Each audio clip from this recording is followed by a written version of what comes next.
So this is where I make the distinction, and if there's a big takeaway right now is absence management is a strategic corporate initiative. It needs to be handled as such. So what is a strategic approach? Well, if an organization, I'll use this example before I get to this slide, says, you know what, I think we need to invest in that $3 million piece of equipment because productivity otherwise, we're going to actually make this widget cheaper and it's going to improve our bottom line and make us more competitive in the market. For an organization to make that determination, they're going to go through a typical 3-step process. Let's evaluate first. What are our options? Let's actually measure the efficiency. Let's evaluate what we currently have and what the future state would look like. Then, if we like that, we'll come up with a plan. And that plan will then roll out. You'll be responsible for this, Joe will be responsible for that, and we'll work through this. And it'll be implemented. And once it's implemented, you'll monitor it. What are the key success factors? Time the widget takes to be made. Well, in actual fact, when you think of the size of this issue, why not use that same process for managing your absence program? Start with that same 3-phased approach. Before you do anything, get a good look at what's going on right now. The analogy I like using is if you all injure your ankle and you go to the doctor and you say to the doctor, I don't think I need an x-ray. Let's just treat it like I broke my foot. Let's cast this thing. Not a very wise approach. Let's get an x-ray first. Let's have a look in. Let's assess the organization. All the things that make up absences. Only when we have that, we can actually make change. Calculated change. So phase 1 in this process of what a strategic approach at absence management is have a look in. There is a tool called an absence assessment. I've personally done many of these across all industries. And what I'm really doing is collecting information from a client and then feeding it back. And the usual surprise is, oh my God, no wonder why we're bleeding a bit. I can see all the gaps. So what happens? Well, first, it's because I'm sitting here in front of you. Let's see what this thing's costing you first. Like, let's monetize this. Let's get a good measurement of what it is. What's the trend? How many days per employee per year are your folks off, and how much is it costing you compared to your peer group?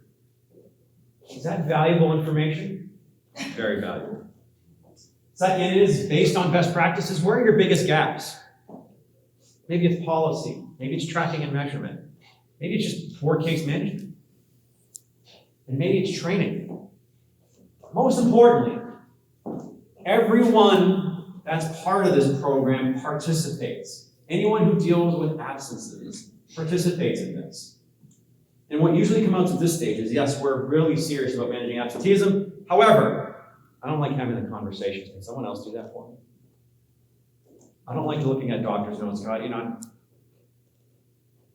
It brings out, it uncovers those gaps. Once we have a good baseline x-ray of what's going on, only then can we talk about, well, what should the goal be? What are good realistic goals and timeframes? What are we going to do?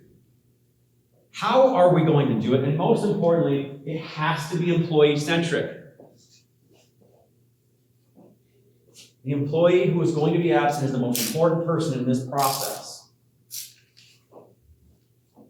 And last is, let's prepare ourselves for some of the known risks or barriers to our success. What are they? Union response, perhaps? What is it? Let's prepare for it now. When we prepare for it, then we can implement. Calculated implementation. Maybe it's training. Maybe it's measurement. Let's put in place the right tools. Let's educate people that are in front of people who are off work. And what you get out of implementation on this, you get better engagement.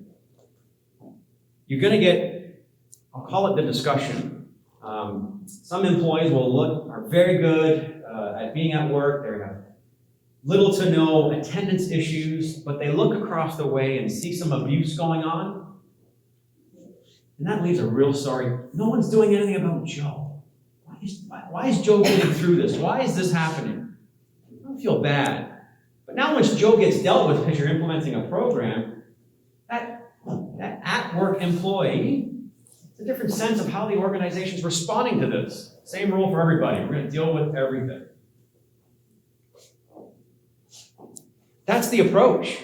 That's how absenteeism, by way of, if you think you have a problem, and it sounds like everyone put their hands up, that to some extent everyone was challenged with this issue, this is the approach that works.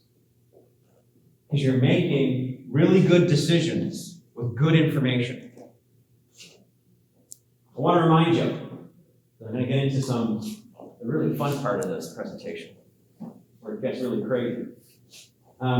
Only 50% of organizations track the cost of absenteeism.